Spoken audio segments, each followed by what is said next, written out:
¿Alguna vez te pusiste a pensar por qué en las películas de Disney o Pixar la magia del mal o el veneno es representado por el color verde? Al cumplir los 16 años, antes de que el sol se ponga, se pinchará el dedo con la aguja de una rueca y se sumirá en un sueño de muerte eterno. El hechizo durará hasta el final de los tiempos. No hay poder en la tierra que lo altere. Bueno, yo tengo un par de teorías. Estoy segura que no soy la primera que lo ha relacionado, pero hoy quería venir a hablar de los verdes que se han cargado a miles y miles de personas. Lo cual me parece una asociación rapidísima de decir, ok, si hubieron pigmentos verdes, si hubieron verdes que se cargaron a miles de personas, entonces podemos relacionarlo con que el verde tiene algo de malvado, ¿no? Tiene algo de prohibido, de tóxico, de venenoso, y sí que lo tuvo. Ok, el primer pigmento verde del que les voy a hablar es el pigmento verde de París. Un pigmento que en el siglo XIX se va a poner muy de moda porque era un verde súper brillante, súper lindo, súper increíble, claro, y la gente lo empieza a usar tanto en sus pinturas al comienzo, como muchos impresionistas, como también en vestimentas y en papeles de pared, por ejemplo. Seguramente habrás visto incluso muchas películas, muchas series, novelas donde que representen el siglo XIX, donde hay mucho verde en la arquitectura, donde hay mucho verde en las paredes.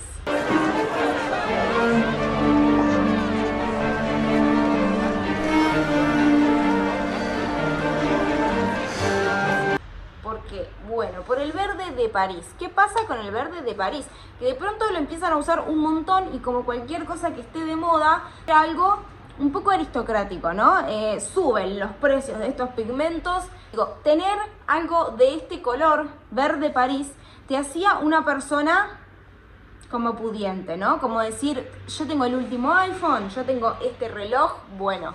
El verde de París era lo mismo, yo puedo acceder, entonces soy una persona pudiente, ¿no? Era algo de lo que uno se sentía orgulloso. ¿Para qué? ¿Qué sucede? De pronto la gente empieza a fallecer de manera masiva con claros síntomas de intoxicación. Entonces se abre una investigación, ¿no? De qué es lo que tiene toda esta gente en común que termina intoxicada, que termina incluso perdiendo la vida. ¿Y qué tenían todas estas personas en común intoxicadas? Algo verde París. ¿Por qué? Dirás, me estarás preguntando desde tu casa. Porque el verde París estaba hecho a base de arsénico, que el día de hoy vos y yo sabemos que es sumamente tóxico, pero en ese momento se acababa de descubrir de la peor manera posible, porque realmente este verde París, que encima había sido tan deseado por mucha gente, ¿no? Porque la gente que no tenía acceso a algo verde París era como, oh, qué bajón, ¿no? ¡No! Te salvaste de una posible gran intoxicación que te hubiera llevado probablemente al fallecimiento. De hecho, hay una teoría conspiranoica de que Napoleón Bonaparte podría haber fallecido. A ver, Napoleón Bonaparte tenía en su estudio todo empapelado de verde París.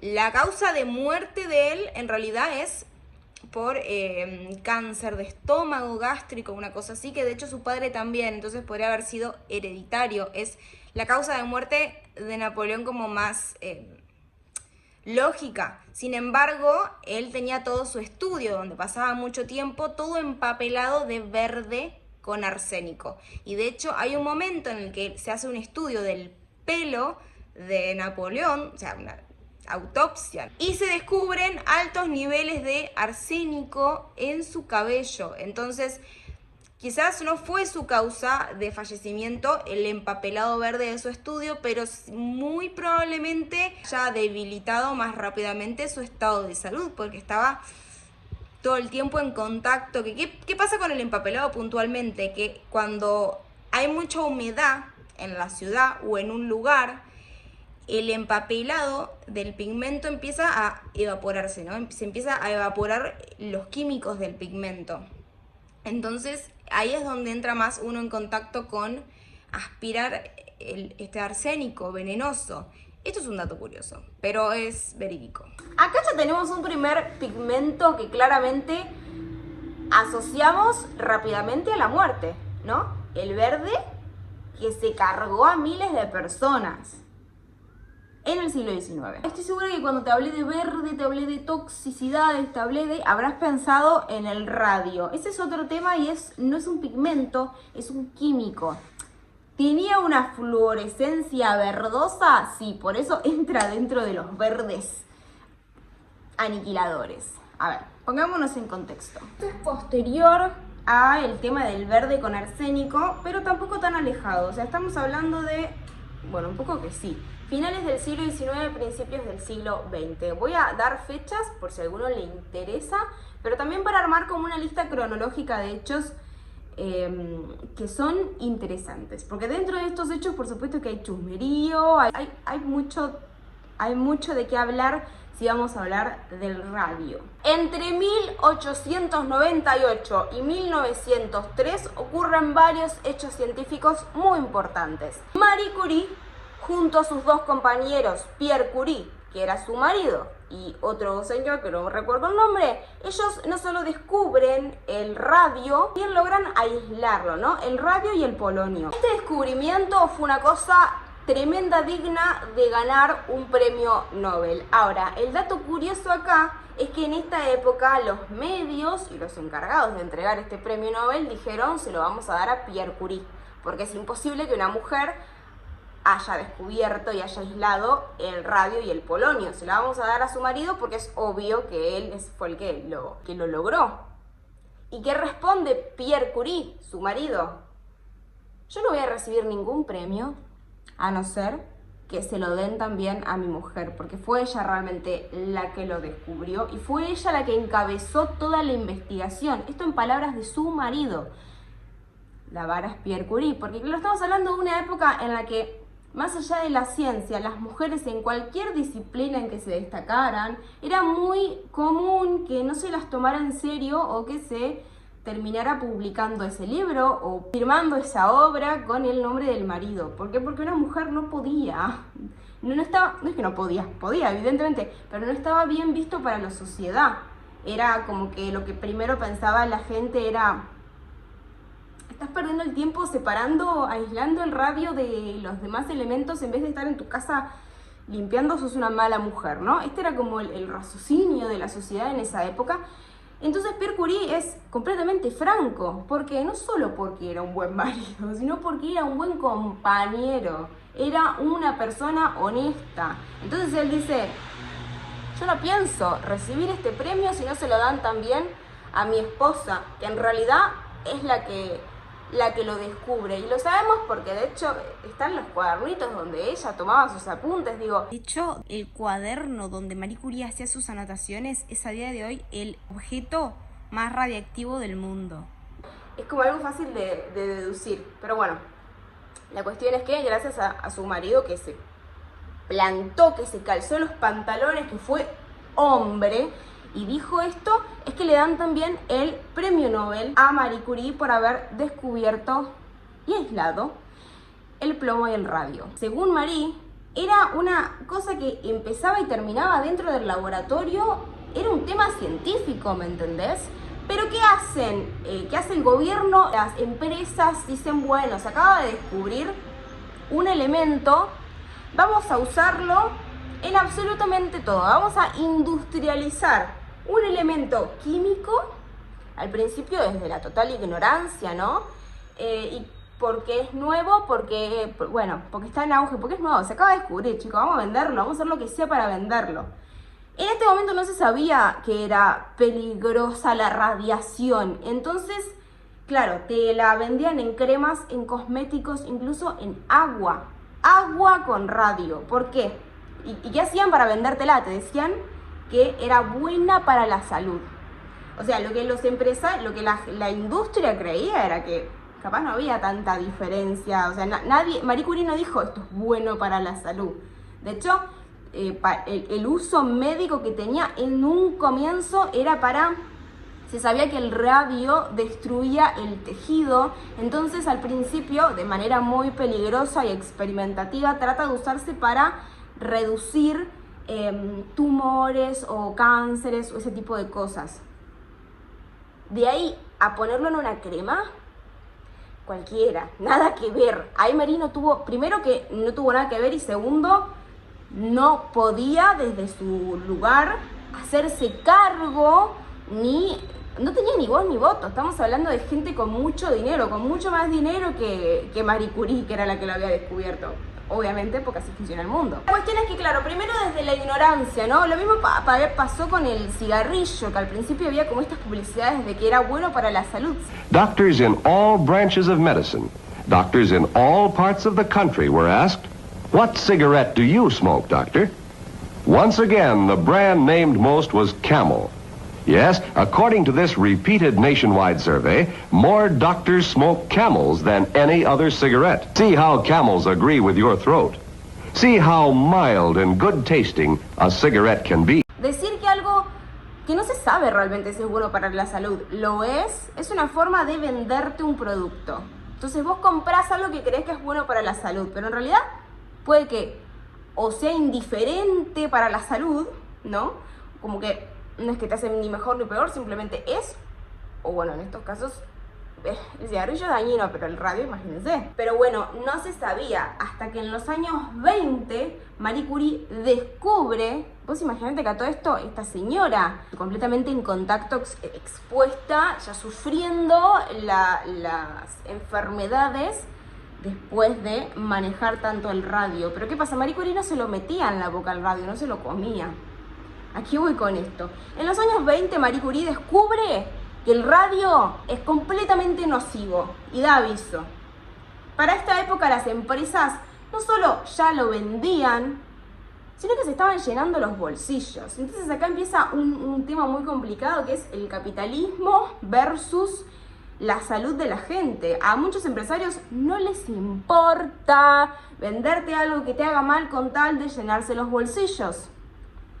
Y a nadie sorprende porque esto sigue pasando. Pero hablemos de las chicas del radio. ¿Quiénes fueron las chicas del radio? Bueno, de 1917 a 1920 empieza el empleo masivo de mujeres, sobre todo mujeres jóvenes, en empresas donde pintaban relojes. Lo cual, para este momento, es algo extraordinario.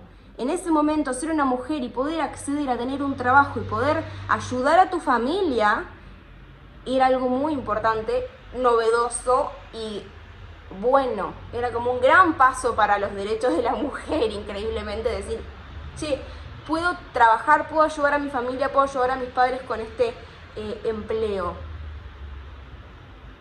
Pintando relojes con radio, claro. Se sentaban y con una técnica que en inglés era Lick Deep Paint, algo así, como ellas pintaban con un pincel, mojaban en esta pintura que tenía radio, que era una pintura que se veía medio como color manteca en realidad, pintaban y afinaban el pincel con saliva, digamos, para afinarlo y poder pintar finito sobre el número del reloj.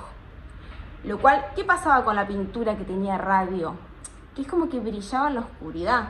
Entonces era súper útil para el momento tener un reloj que a la noche yo lo puedo ver y brilla en la oscuridad, lo puedo ver brillando. Este brillo era verdoso, por eso entra dentro de los verdes malignos en este video. Esta pintura, claro, al principio, imagínate, eran todas chicas jóvenes que acaban de descubrir una pintura, vamos a decirle, fluorescente. No faltó oportunidad. De hecho, hay un chisme que cuentan de una que quería sorprender al novio y que se pinta los dientes y llega a la casa y le brillaban los dientes por radio. Porque se había pintado los dientes con radio, se pintaban las uñas, se pintaban la cara, ¿viste? Pintaban, incluso se llevaban y pintaban en las paredes de su casa estas chicas, porque claro, ellos pensaban que era inofensivo. Ya para 1920 se sabía que no lo era. Esos empresarios sabían que el radio era nocivo, que generaba enfermedades y que eventualmente se cargaba tu vida entera. Terminabas así, ¿me explico? Ya se sabía eso. Pero ¿qué hicieron estos empresarios? no vamos a dejar de vender relojes, porque estamos haciendo mucho dinero. Mientras tanto, que estas mujeres sigan trabajando en la ignorancia, total, ¿qué importa perder una o dos mujeres jóvenes? ¿A quién le importa? Son chicas, no pasa nada. Pero a nuestros empleados, porque los que trabajaban, la gente importante, que era la gente que sabía que era nocivo al radio, sí usaba guantes, usaba protección, porque sabían. Solamente se lo ocultaron a ellas, porque necesitaban que ellas hicieran este trabajo. Para 1919, 1922, ya los efectos colaterales del radio se empieza a ver en estas chicas. Y donde se ve primero es, el radio es como que te disuelve los huesos. Y como ellas lo consumían constantemente en su boca, lo que primero empiezan a percibir es que, claro, se te empiezan a aflojar los dientes y los huesos de la mandíbula se empiezan a deshacer, generando también malformaciones, como que se conoce como la necrosis de mandíbula, una cosa así, no recuerdo bien, pero bueno, claro, empezaba te atacaba los huesos en general, te atacaba tu salud en general, pero donde primero lo iban a ver las chicas del radio, que lo venían metiéndoselo en la boca al radio, era justamente en la mandíbula y en los dientes. No, o sea, una situación del horror. ¿Y qué pasaba con esto? Esta es la parte más, no sé si es la parte más cruel, pero es una parte muy cruel de la historia. Claro, estas mujeres cuando se enfermaban daban aviso a la empresa y la empresa les mandaba un médico a que las revisara. Este médico les decía, vos estás fantástica, igual te voy a hacer como unos testeos, a ver, y ya te digo, después de hacer los testeos, a ver si podés tener alguna otra enfermedad. Y volvían al tiempo y les decían que tenían sífilis. Y el sífilis es una enfermedad de transmisión sexual. Entonces, ¿qué pasa si vos sos una mujer joven, no estás casada y te dicen que tenés sífilis? Cerrás la boca, porque es una vergüenza decir en voz alta que tuviste relaciones premaritales. Era la coartada perfecta, que este médico trucho les dijera que tenía sífilis para que se callen la boca. Entonces las mujeres terminaban padeciendo estas enfermedades, algunas empezaron a fallecer y todos sus familiares creyendo que ellas tenían sífilis. O sea, es culpa de ella que fue y estuvo con alguno y se contagió esto. Y todo ese tiempo había sido el radio. Claro, ¿qué pasa? Que se empiezan a dar cuenta entre ellas, y estoy hablando de todas chicas jovencitas, se empiezan a dar cuenta entre ellas que tienen los mismos síntomas, saben, porque son amigas que ninguna estuvo con nadie, que es raro, ¿viste? Empieza a ser raro, empieza a ser muy raro. Entonces, ¿qué sucede? Hay un grupo de chicas muy valientes, muy solas, muy jovencitas, que dicen, algo raro está pasando acá, hay algo acá que no cuadra.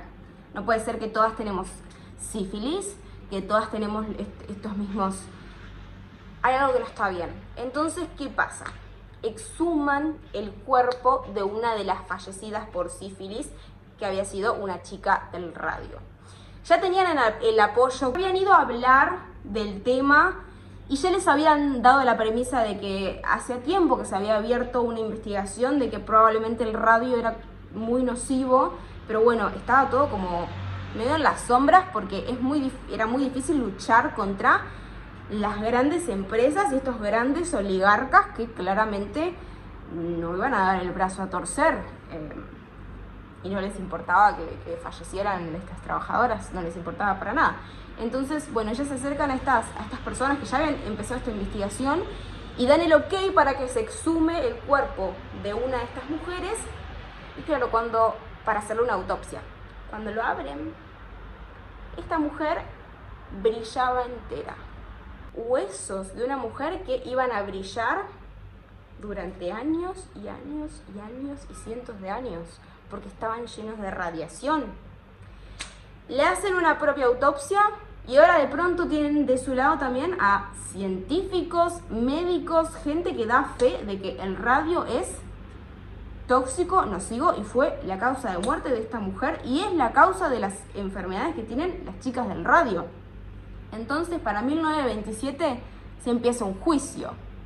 Vos imaginate estas chicas encima enfermas, habiendo perdido amigas, hermanas, familiares, Y encima, claro, porque vos empezás un juicio contra estos señores muy pudientes que tienen todo a su favor para ganarte un juicio, y que empiezan a sufrir estas chicas. Acoso callejero, porque claro, querían bajarlas, querían que, es más, la empresa hace que esto es terrible, hacen que tratan de hacer que este juicio dure lo más posible, cosa que estas mujeres pierdan la vida antes de terminar el juicio. ¿Y qué onda con Marie Curie a todo esto? No sé si ustedes se lo estaban preguntando, pero al menos yo me lo pregunté y fui a investigar qué onda, qué pensaba, qué opinaba. Marie Curie estaba en una situación completamente aislada de todo esto que estaba pasando. ¿Por qué? Primero porque Marie Curie nunca dijo, o sea, se hicieron cargo las industrias y el gobierno de agarrar esto y usarlo como ellos querían. Marie Curie nunca dijo, che, usen esto, pinten relojes o úsenlo. Para ella era todo, lo que dije antes, empezaba y terminaba dentro de un laboratorio y la búsqueda era médica, no tenía nada que ver con usar estos elementos para relojes, para pinta uñas, para cremas, no. Pero más allá de eso, ella ya había ganado el Premio Nobel de Física en 1903, como dije antes. En 1911 a ella le quieren dar el Premio Nobel de Química. Muy importante. Pero ¿qué pasa? Ella en este momento era viuda. Y encima que era viuda, y esto es un chisme aparte, ella empieza a salir con este hombre que era un físico. Supuestamente, según lo que sabía Marie Curie, él se había separado de su mujer y empieza a tener una relación con Marie Curie, la exmujer de este físico, porque a ver, a todo esto, ellos se habían, supuestamente, según él se había separado. Esto es lo que Marie Curie sabe, lo que se dice. Anda a saber qué onda él realmente adentro de su familia. No lo sé, permitime dudarlo, perdón, pero permitime dudar qué onda. La cuestión es que la mujer, la primera mujer del físico, se enoja un montón y agarra cartas que le encuentra con Marie Curie y las publica en el diario. Y las publica diciendo, Marie Curie rompió una familia. Porque no importa lo inteligente que seas, los premios Nobel que tengas y descubriste si sos la científica más capa del mundo, no importa. Seguís siendo una mujer. Y es más importante para los medios amarillistas tomar esto que el hecho de que vos seas la persona más inteligente del mundo. Lo que pide Marie Curie en ese momento es, chicos, separen completamente mi vida personal amorosa de mis logros. Imagínate haber pasado años de tu vida, recibir un premio Nobel, que te estén por dar un premio Nobel de Química ahora y que duden en dártelo porque para la prensa sos una mala mujer rompefamilias. A todo esto, el físico impoluto sigue con su carrera, porque el rompefamilias no es él, es culpa de ella. Te da bronca, porque al menos como mujer una se pone en ese lugar y lo entendés y decís, qué injusticia, ¿no? Digo, sos una de las mujeres más inteligentes de tu época, te van a dar un premio Nobel y están dudando si dártelo o no. Porque aparte, claro, decían que aparte de rompefamilia, se lo iban a dar a ella porque Pierre, su marido que había fallecido, ya no podía reclamarlo. Como si Pierre no hubiera dicho antes, che, no, todo esto le pertenece a mi mujer. O sea, Pierre ya lo había dicho. Pero no, esto le pertenecía a Pierre, que pobre falleció y ahora se lo tienen que dar a esta mujer rompefamilias. ¿Qué pasa? Voy a usar una palabra de hoy, pero claro, empieza a tener muchos haters Marie Curie en ese momento. Empieza a tener muchos haters, que en esa época significaba una prensa que estaba completamente en contra tuyo, difamándote constantemente, y aparte tener en la puerta de tu casa muchedumbres enojadas, rompiéndote la ventana y diciéndote que sos una, palabra con P, que sos una fácil, que sos una rompehogares. Y vos sos una intelectual, pero de la Santa María de Calcuta, y a vos te están... Claro, bueno, empieza a tener tantos haters que ¿qué sucede? Entra en una depresión muy profunda y decide aislarse completamente de todo. Entonces, a partir de ahora, Marie Curie decide quedarse puertas adentro de su laboratorio y seguir trabajando en silencio. pero el premio Nobel de Química se lo dan igual. Así que, besito a los haters. Ganó, porque se lo merecía, porque era de ella el premio, por supuesto que sí. Y otro dato curioso es que Marie Curie y Pierre Curie tienen 2 hijas. Una sigue los pasos de sus padres y junto a su marido también reciben un premio Nobel de Química. Vale aclarar que Marie Curie fallece por radio en 1934, o sea, justo un año antes de que su hija ganara el premio Nobel de Química. No se llega a enterar. Y la otra es artista, es pianista, escritora y es quien escribe Madame Curie, una biografía sobre su madre, gracias a la cual tenemos tanta información también de Marie Curie. O sea, sin esa obra no sabríamos tanto de su madre. Aparte, ella era pianista y se dice también que era hermosa y es gracioso porque hay algo que ella decía mucho, que le decían, ay, vos sos como la más hermosa de tu familia, y ella respondía, no, debes estar confundiéndome con mi hermano o con mi madre, porque yo soy la única de mi familia que no gana un premio Nobel. Qué presión, ¿no? Pero bueno, la verdad que ella también, o sea, fue toda una familia de gente muy inteligente, muy inteligente. Se heredó esa inteligencia. A todo esto, volviendo a las chicas del radio, ellas inician un juicio y tenían absolutamente todas las de ganar. Todas las pruebas había así por haber, todos los médicos, los científicos, todo, tenían todo. Lo único que tenía la empresa de relojes era dinero para de última comprar silencios. ¿Me explico? Aún así tratan de extenderlo, como dije antes. Y estas chicas, imagínate solamente pedir por justicia y tratar de salvarle la vida a las demás. Porque vos ya estás enferma. Estás haciendo un juicio enferma sabiendo que te queda poco tiempo de vida probablemente. Entonces, ellas finalmente ganan este juicio, obviamente. Pero claro, ¿qué pasa? En medio de este juicio, algo que es muy terrible, hay muchas mujeres, primero que tienen miedo porque eran perseguidas, eran acosadas en la calle si vos te ponías, si te quejabas de que capaz tu empresa te estaba matando.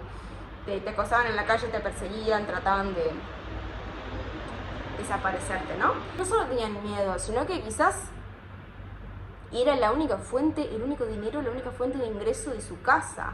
Entonces era como, ¿qué hago? ¿Le escribo a estas chicas? ¿Me estoy cobrando la vida? Y algunas, sabiendo que se estaban cobrando la vida, decidieron igual, mientras sucedía este juicio, mientras ya estaban los medios enterados de que evidentemente el radio era nocivo, siguieron igual. ¿Por qué? Porque necesitaban el dinero para ayudar a sus familias. Es tristísimo. Este juicio que ganan las chicas del radio es muy importante, no solo porque ganaron el juicio y dejaron de trabajar las chicas acá, sino además porque se implementan nuevos derechos laborales, que es también por lo que ellas están luchando. Que los empresarios, los jefes, tengan en consideración los derechos vitales de sus trabajadores. O sea, yo acepto este trabajo y confío en que no me vas a matar, en que esto no me va a matar eventualmente. Imagínate lo que estaban pidiendo, o sea, ¿qué significa estos derechos? Que vos podés, a partir de ahora, a partir de ese juicio, vos podías demandar a una empresa si la empresa te estaba enfermando la salud. Es mucho pedir, María Sorolla, que trabajar en un lugar que no me exponga a la muerte. Bueno, parece que sí. Tuvo que haber un juicio y tuvo que haber muchas chicas jóvenes fallecidas para que suceda esto. Entonces, recapitulando, claro, de vuelta tenemos muy cercano al verde de París con arsénico, tenemos un verde que brillaba en la oscuridad, que era el radio. Tenemos 2 verdes que resultaron letales. Entonces, en el inconsciente colectivo queda esta noción de que el verde es venenoso, ¿no? Los dibujitos, en las caricaturas se asocia el verde como lo venenoso. Digo, si yo te mando a dibujar sin haberte dado toda esta charla, si yo te hubiera dicho, imagínate un frasquito de veneno, seguramente te lo imaginabas verde. Qué historión, ¿no? Si te quedaste hasta este hasta el final de este video. Muchas gracias por la escucha. Creo que esta historia es súper interesante. Yo soy pintora, pero bueno, a veces soy curiosa. Quizás porque soy pintora. Soy muy curiosa. Entonces quizás esta historia no es puntualmente, si bien estoy hablando de un color, no es puntualmente historia del arte, es simplemente historia y datos curiosos, pero me parece genuinamente curioso. Tenía ganas de compartirlo con ustedes, así que espero que también les haya parecido curioso. Recuerden que siempre desde el respeto, por favor, si quieren añadir información, lo que quieran, pueden en comentarios contarme lo que opinan de esto, me pueden escribir en comentarios que los voy a estar leyendo y nos vemos en el próximo video.